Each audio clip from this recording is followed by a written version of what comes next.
Good morning বন্ধুরা, আজ তোমাদেরকে প্যানকেকের রেসিপি দেখাবো। তো চলো শুরু করা যাক। দেখতেই পেলে আমি কাজু, কিশমিশ, চিনি, দুধ দিয়ে দিলাম। এরপর ভ্যানিলা সিরাপ দিয়ে দেবো।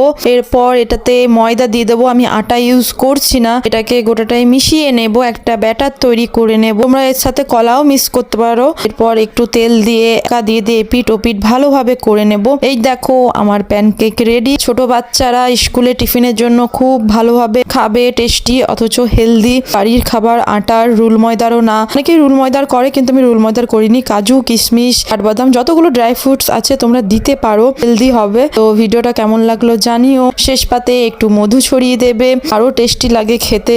আমি একটু নুনও দিয়েছিলাম, বেকিং পাউডার দিয়েছিলাম, এই জন্য একটু ফ্লাফি হবে। বাচ্চাদের ক্ষেত্রে বেকিং পাউডারটা দিও না। বাচ্চাদেরকে চিনি দেওয়াটাও ভালো না, তোমরা চিনির বদলে গুড়টাও ইউজ করতে পারো। ভিডিওটা কেমন লাগলো জানিও।